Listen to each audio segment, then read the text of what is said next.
Chapter 19. Read by M.B. Dennis Sayers. Elizabeth Klett. Jonathan Harker's Journal. 1 October, 5 a.m.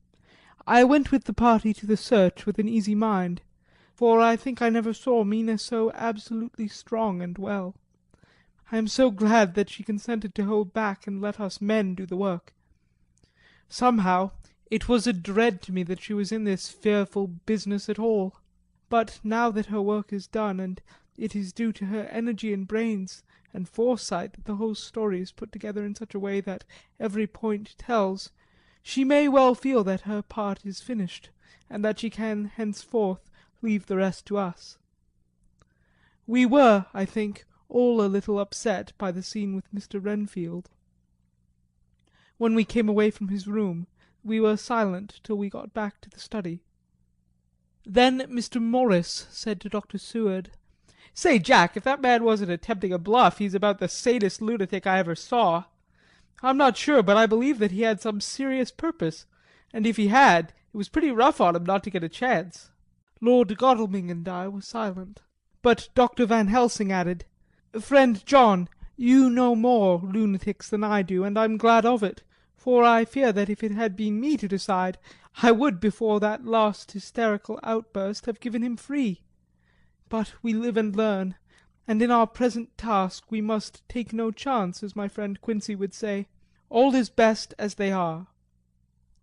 Dr. Seward seemed to answer them both in a dreamy kind of way. "I don't know but that I agree with you.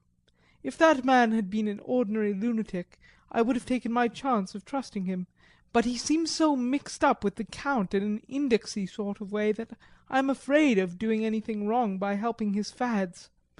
I can't forget how he prayed with almost equal fervour for a cat, and then tried to tear my throat out with his teeth. Besides, he called the Count Lord and Master, and he may want to get out to help him in some diabolical way. That horrid thing has the wolves and the rats and his own kind to help him, so I suppose he isn't above trying to use a respectable lunatic. He certainly did seem earnest, though. I only hope we have done what is best. These things in conjunction with the wild work we have in hand help to unnerve a man." The Professor stepped over, and laying his hand on his shoulder said in a grave kindly way, "Friend John, have no fear. We are trying to do our duty in a very sad and terrible case. We can only do as we deem best. What else have we to hope for, except the pity of the good God?" Lord Godalming had slipped away for a few minutes, but now he returned. He held up a little silver whistle as he remarked, "That old place may be full of rats, and if so I've got an antidote on call." Having passed the wall, we took our way to the house, taking care to keep in the shadows of the trees on the lawn when the moonlight shone out. When we got to the porch the Professor opened his bag and took out a lot of things, which he laid on the step, sorting them into 4 little groups, evidently one for each. Then he spoke. "My friends, we are going into a terrible danger, and we need arms of many kinds. Our enemy is not merely spiritual. Remember that he has the strength of 20 men, and that though our necks or our windpipes are of the common kind and therefore breakable or crushable, his are not amenable to mere strength. A stronger man, or a body of men more strong in all than him, can at certain times hold him, but they cannot hurt him as we can be hurt by him. We must therefore guard ourselves from his touch. Keep this near your heart." As he spoke he lifted a little silver crucifix and held it out to me, I being nearest to him. "Put these flowers round your neck." Here he handed me a wreath of withered garlic blossoms, for other enemies more mundane this revolver and this knife, and for aid in all, so small electric lamps which you can fasten to your breast, and for all, and above all at the last, this, which we must not desecrate needless. This was a portion of sacred wafer, which he put in an envelope and handed to me. Each of the others was similarly equipped. "Now," he said, "Friend John, where are the skeleton keys? If so that we can open the door, we need not break house by the window, as before at Miss Lucy's." Dr. Seward tried one or two skeleton keys, his mechanical dexterity as a surgeon standing him in good stead. Presently he got one to suit, after a little play back and forward the bolt yielded, and with a rusty clang shot back. We pressed on the door, the rusty hinges creaked, and it slowly opened. It was startlingly like the image conveyed to me in Dr. Seward's diary of the opening of Miss Westenra's tomb. I fancy that the same idea seemed to strike the others, for with one accord they shrank back. The Professor was the first to move forward and stepped into the open door. "In manus tuas, Domine," he said, crossing himself as he passed over the threshold. We closed the door behind us, lest when we should have lit our lamps we should possibly attract attention from the road. The Professor carefully tried the lock, lest we might not be able to open it from within should we be in a hurry making our exit. Then we all lit our lamps and proceeded on our search. The light from the tiny lamps fell in all sorts of odd forms, as the rays crossed each other or the opacity of our bodies threw great shadows. I could not for my life get away from the feeling that there was someone else amongst us. I suppose it was the recollection, so powerfully brought home to me by the grim surroundings, of that terrible experience in Transylvania. I think the feeling was common to us all, for I noticed that the others kept looking over their shoulders at every sound and every shadow, just as I felt myself doing. The whole place was thick with dust. The floor was seemingly inches deep, except where there were recent footsteps in which, on holding down my lamp, I could see marks of hobnails where the dust was cracked. The walls were fluffy and heavy with dust, and in the corners were masses of spiders' webs, whereon the dust had gathered till they looked like old tattered rags as the weight had torn them partly down. On the table in the hall was a great bunch of keys, with a time-yellowed label on each. These had been used several times, for on the table were several similar rents in the blanket of dust, similar to that exposed when the Professor lifted them. He turned to me and said, "You know this place, Jonathan. You have copied maps of it, and you know it at least more than we do. Which is the way to the chapel?" I had an idea of its direction, though on my former visit I had not been able to get admission to it, so I led the way, and after a few wrong turnings found myself opposite a low arched oaken door, ribbed with iron bands. "This is the spot," said the Professor, as he turned his lamp on a small map of the house, copied from the file of my original correspondence regarding the purchase. With a little trouble we found the key on the bunch and opened the door. We were prepared for some unpleasantness, for as we were opening the door a faint malodorous air seemed to exhale through the gaps, but none of us ever expected such an odour as we encountered. None of the others had met the Count at all at close quarters, and when I had seen him he was either in the fasting stage of his existence in his rooms, or, when he was bloated with fresh blood, in a ruined building open to the air. But here the place was small and close, and the long disuse had made the air stagnant and foul. There was an earthy smell, as of some dry miasma, which came through the fouler air. But as to the odour itself, how shall I describe it? It was not alone that it was composed of all the ills of mortality, and with the pungent acrid smell of blood, but it seemed as though corruption had become itself corrupt. Faugh! It sickens me to think of it. Every breath exhaled by that monster seemed to have clung to the place and intensified its loathsomeness.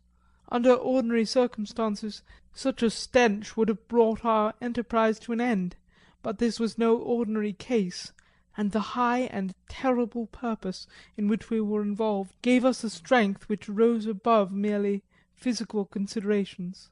After the involuntary shrinking consequent on the first nauseous whiff, we one and all set about our work as though that loathsome place were a garden of roses.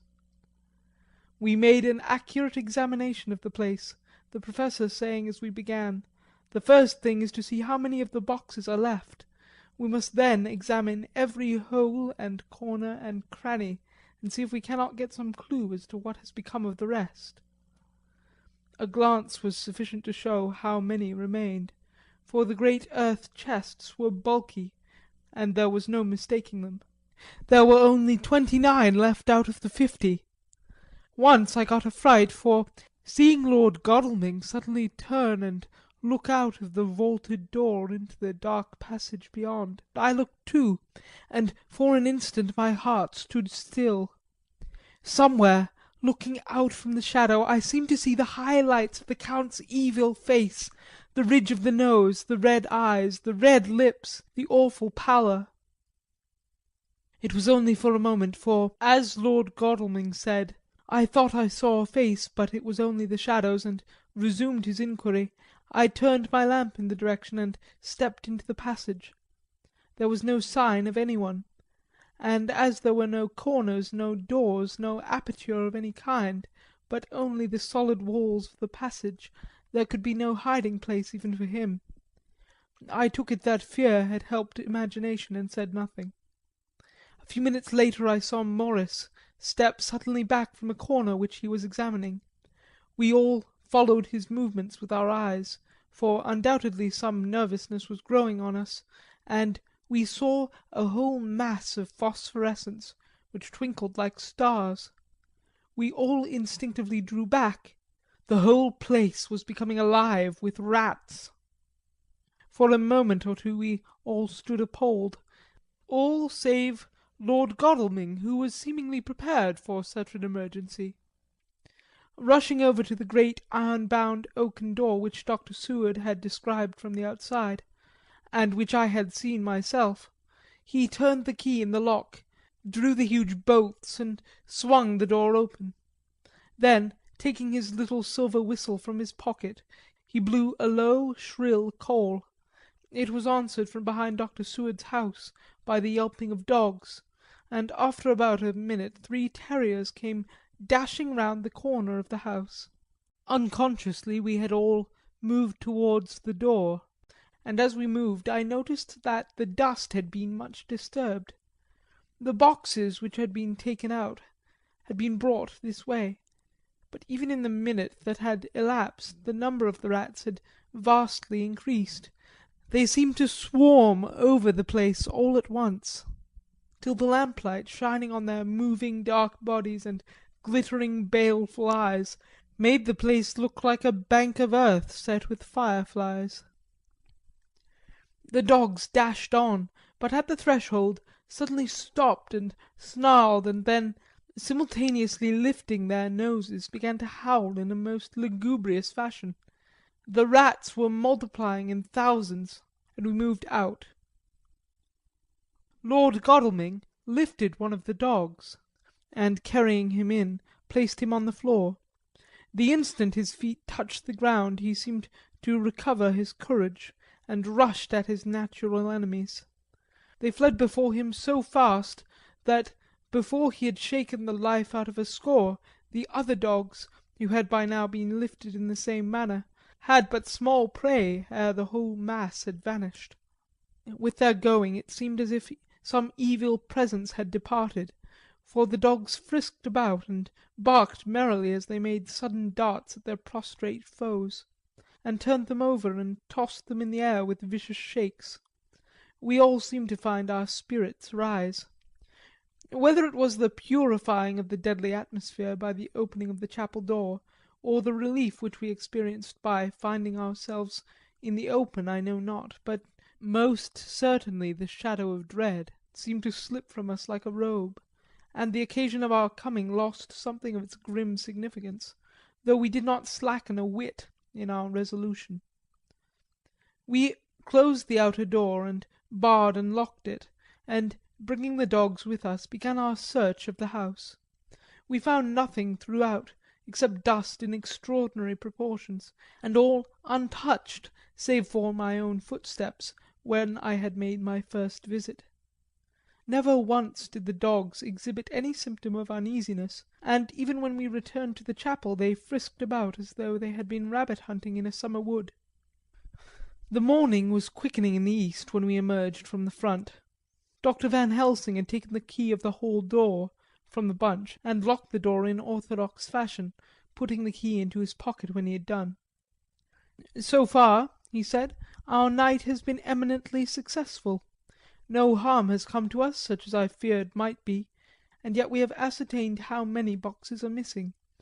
More than all do I rejoice that this, our first and perhaps our most difficult and dangerous step has been accomplished without the bringing thereinto our most sweet Madam Mina, or troubling her waking or sleeping thoughts with sights and sounds and smells of horror which she might never forget. One lesson too we have learned, if it be allowable to argue a particulari, that the brute beasts which are to the Count's command are yet themselves not amenable to his spiritual power. For look, these rats that would come to his call, just as from his castle top he summoned the wolves to your going and to that poor mother's cry, though they come to him they run pell-mell from the so little dogs of my friend Arthur. We have other matters before us, other dangers, other fears, and that monster, he has not used his power over the brute world for the only or the last time tonight. So be it that he has gone elsewhere. Good. It has given us opportunity to cry check in some ways in this chess game which we play for the sake of human souls. And now let us go home. The dawn is close at hand, and we have reason to be content with our first night's work. It may be ordained that we have many nights and days to follow, if full of peril, but we must go on, and from no danger shall we shrink. The house was silent when we got back, save for some poor creature who was screaming away in one of the distant wards, and a low moaning sound from Renfield's room. The poor wretch was doubtless torturing himself, after the manner of the insane, with needless thoughts of pain. I came tiptoe into our own room, and found Mina asleep, breathing so softly that I had to put my ear down to hear it. She looks paler than usual. I hope the meeting tonight has not upset her. I am truly thankful that she is to be left out of our future work, and even of our deliberations. It is too great a strain for a woman to bear. I did not think so at first, but I know better now. Therefore I am glad that it is settled. There may be things which would frighten her to hear, and yet to conceal them from her might be worse than to tell her if once she suspected that there was any concealment. Henceforth our work is to be a sealed book to her, till at least such time as we can tell her that all is finished, and the earth free from a monster of the nether world. I dare say it will be difficult to keep silence after such confidence as ours, but I must be resolute, and tomorrow I shall keep dark over tonight's doings, and shall refuse to speak of anything that has happened. I rest on the sofa, so as not to disturb her. 1 October, later. I suppose it was natural that we should have all overslept ourselves, for the day was a busy one, and the night had no rest at all. Even Mina must have felt its exhaustion, for though I slept till the sun was high, I was awake before her, and had to call 2 or 3 times before she awoke. Indeed, she was so sound asleep that for a few seconds she did not recognise me, but looked at me with a sort of blank terror, as one looks who has been waked out of a bad dream. She complained a little of being tired, and I let her rest till later in the day. We now know of 21 boxes having been removed, and if it be that several were taken to any of these removals, we may be able to trace them all. Such will, of course, immensely simplify our labour, and the sooner the matter is attended to the better. I shall look up Thomas Snelling to-day. Dr. Seward's Diary.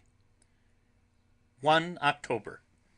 It was towards noon when I was awakened by the Professor walking into my room. He was more jolly and cheerful than usual, and it is quite evident that last night's work has helped to take some of the brooding weight off his mind. After going over the adventure of the night, he suddenly said, "Your patient interests me much. May it be that with you I visit him this morning? Or if that you are to occupy, I can go alone, if it may be. It is a new experience to me to find a lunatic who talk philosophy and reason so sound." I had some work to do which pressed, so I told him that if he would go alone I would be glad, as then I should not have to keep him waiting. So I called an attendant and gave him the necessary instructions. Before the professor left the room, I cautioned him against getting any false impression from my patient. "But," he answered, "I want him to talk of himself, and of his delusion as to consuming live things. He said to Madam Mina, as I see in your diary of yesterday, that he had once had such a belief. Why do you smile, friend John?" "Excuse me," I said, "but the answer is here." I laid my hand on the typewritten matter.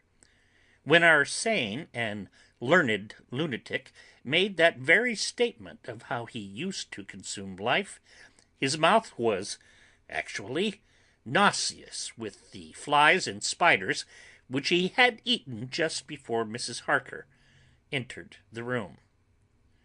Van Helsing smiled in turn. "Good," he said. "Your memory is true, friend John. I should have remembered. And yet it is this very obliquity of thought and memory which makes mental disease such a fascinating study. Perhaps I may gain more knowledge out of the folly of this madman than I shall from the teaching of the most wise. Who knows?" I went on with my work, and before long was through that in hand. It seemed that the time had been very short indeed, but there was Van Helsing back in the study. "Do I interrupt?" he asked politely as he stood at the door. "Not at all," I answered. "Come in. My work is finished, and I am free. I can go with you now, if you like." "It is needless. I have seen him." "Well, I fear that he does not appraise me at much. Our interview was short. When I entered his room he was sitting on a stool in the centre, with his elbows on his knees, and his face was the picture of sullen discontent. I spoke to him as cheerfully as I could, and with such a measure of respect as I could assume. He made no reply whatever. "Don't you know me?" I asked. His answer was not reassuring. "I know you well enough. You are the old fool Van Helsing. I wish you would take yourself and your idiotic brain theories somewhere else. Damn all thick-headed Dutchmen." Not a word more would he say, but sat in his implacable sullenness, as indifferent to me as though I had not been in the room at all. Thus departed for this time my chance of much learning from this so clever lunatic, so I shall go, if I may, and cheer myself with a few happy words with that sweet soul, Madam Mina. Friend John, it does rejoice me unspeakable that she is no more to be pained, no more to be worried with our terrible things, though we shall much miss her help. It is better so." "I agree with you with all my heart," I answered earnestly, for I did not want him to weaken in this matter. "Mrs. Harker is better out of it. Things are quite bad enough for us, all men of the world, and who have been in many tight places in our time. But it is no place for a woman, and if she had remained in touch with the affair, it would in time infallibly have wrecked her." So Van Helsing was gone to confer with Mrs. Harker and Harker. Quincey and Art are all out following up the clues as to the earth boxes. I shall finish my round of work, and we shall meet tonight. Mina Harker's Journal. 1st October. It is strange to me to be kept in the dark as I am to-day, after Jonathan's full confidence for so many years, to see him manifestly avoid certain matters, and those the most vital of all. This morning I slept late after the fatigues of yesterday, and though Jonathan was late too, he was the earlier. He spoke to me before he went out, never more sweetly or tenderly, but he never mentioned a word of what had happened in the visit to the Count's house. And yet he must have known how terribly anxious I was. Poor dear fellow! I suppose it must have distressed him even more than it did me. They all agreed that it was best that I should not be drawn further into this awful work, and I acquiesced. But to think that he keeps anything from me! Now I am crying like a silly fool, when I know it comes from my husband's great love, and from the good wishes of those other strong men. That has done me good. Well, some day Jonathan will tell me all. And lest it should ever be that he should think for a moment that I kept anything from him, I still keep my journal as usual. Then, if he has feared of my trust, I shall show it to him, with every thought of my heart put down for his dear eyes to read. I feel strangely sad and low-spirited to-day. I suppose it is the reaction from the terrible excitement. Last night I went to bed when the men had gone, simply because they told me to. I didn't feel sleepy, and I did feel full of devouring anxiety.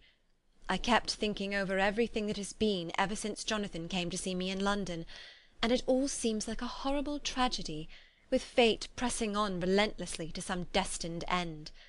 Everything that one does seems, no matter how right it may be, to bring on the very thing which is most to be deplored. If I hadn't gone to Whitby, perhaps poor dear Lucy would be with us now.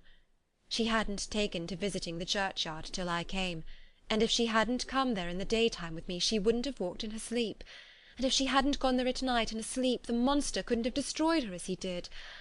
Oh, why did I ever go to Whitby? There now, crying again. I wonder what has come over me to-day. I must hide it from Jonathan, for if he knew that I had been crying twice in one morning, I, who never cried on my own account, and whom he has never caused to shed a tear, the poor dear fellow would fret his heart out. I shall put a bold face on, and if I do feel weepy he shall never see it. I suppose it is just one of the lessons that we poor women have to learn. I can't quite remember how I fell asleep last night. I remember hearing the sudden barking of the dogs, and a lot of queer sounds, like praying on a very tumultuous scale, from Mr. Renfield's room, which is somewhere under this. And then there was silence over everything, silence so profound that it startled me, and I got up and looked out of the window. All was dark and silent, the black shadows thrown by the moonlight seeming full of a silent mystery of their own. Not a thing seemed to be stirring, but all to be grim and fixed as death or fate, so that a thin streak of white mist that crept with almost imperceptible slowness across the grass towards the house seemed to have a sentience and a vitality of its own. I think that the digression of my thoughts must have done me good, for when I got back to bed I found a lethargy creeping over me. I lay a while, but could not quite sleep, so I got out and looked out of the window again. The mist was spreading, and was now close up to the house, so that I could see it lying thick against the wall, as though it was stealing up to the windows. The poor man was more loud than ever, and though I could not distinguish a word he said, I could in some way recognise in his tone some passionate entreaty on his part. Then there was the sound of a struggle, and I knew that the attendants were dealing with him. I was so frightened that I crept into bed, and pulled the clothes over my head, putting my fingers in my ears. I was not then a bit sleepy, at least so I thought, but I must have fallen asleep, for except dreams I do not remember anything until the morning, when Jonathan woke me. I think that it took me an effort and a little time to realise where I was, and that it was Jonathan who was bending over me. My dream was very peculiar, and was almost typical of the way that waking thoughts become merged in or continued in dreams. I thought that I was asleep, and waiting for Jonathan to come back. I was very anxious about him, and I was powerless to act, My feet and my hands and my brain were weighted, so that nothing could proceed at the usual pace. And so I slept uneasily and thought. Then it began to dawn upon me that the air was heavy and dark and cold. I put back the clothes from my face, and found to my surprise that it was dim all around. The gas-light, which I had left lit for Jonathan, but turned down, came only like a tiny red spark through the fog, which had evidently grown thicker and poured into the room. Then it occurred to me that I had shut the window before I had come to bed. I would have got out to make certain on the point, but some leaden lethargy seemed to chain my limbs and even my will. I lay still and endured, that was all. I closed my eyes, but could see still through my eyelids. It is wonderful what tricks our dreams play us, and how conveniently we can imagine.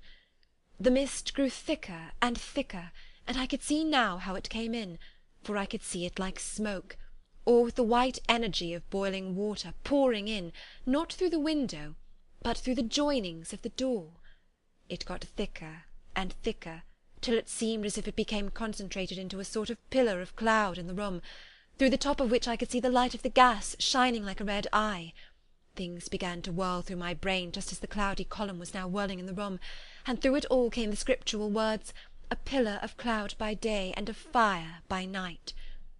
Was it indeed such spiritual guidance that was coming to me in my sleep?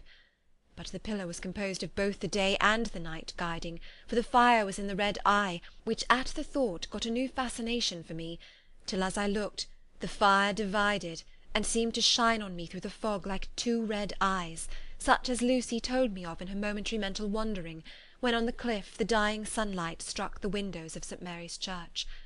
Suddenly the horror burst upon me that it was thus that Jonathan had seen those awful women growing into reality through the whirling mist in the moonlight, and in my dream I must have fainted, for all became black darkness. The last conscious effort which imagination made was to show me a livid white face bending over me out of the mist. I must be careful of such dreams, for they would unseat one's reason if there were too much of them. I would get Dr. Van Helsing or Dr. Seward to prescribe something for me which would make me sleep, only that I fear to alarm them. Such a dream at the present time would become woven into their fears for me. To-night I shall strive hard to sleep naturally. If I do not, I shall to-morrow night get them to give me a dose of chloral, that cannot hurt me for once, and it will give me a good night's sleep. Last night tired me more than if I had not slept at all. 2nd October, 10 p.m. Last night I slept but did not dream. I must have slept soundly, for I was not waked by Jonathan coming to bed, but the sleep has not refreshed me, for to-day I feel terribly weak and spiritless. I spent all yesterday trying to read, or lying down dozing. In the afternoon Mr. Renfield asked if he might see me. Poor man, he was very gentle, and when I came away he kissed my hand and bade God bless me. Some way it affected me much. I am crying when I think of him. This is a new weakness of which I must be careful. Jonathan would be miserable if he knew I had been crying. He and the others were out till dinner-time, and they all came in tired. I did what I could to brighten them up, and I suppose that the effort did me good, for I forgot how tired I was. After dinner they sent me to bed, and all went off to smoke together, as they said, but I knew that they wanted to tell each other of what had occurred to each during the day. I could see from Jonathan's manner that he had something important to communicate. I was not so sleepy as I should have been, so before they went I asked Dr. Seward to give me a little opiate of some kind, as I had not slept well the night before. He very kindly made me up a sleeping draught, which he gave to me, telling me that it would do me no harm, as it was very mild. I have taken it, and am waiting for sleep, which still keeps aloof. I hope I have not done wrong, for as sleep begins to flirt with me, a new fear comes, that I may have been foolish in thus depriving myself of the power of waking. I might want it. Here comes sleep. Good night.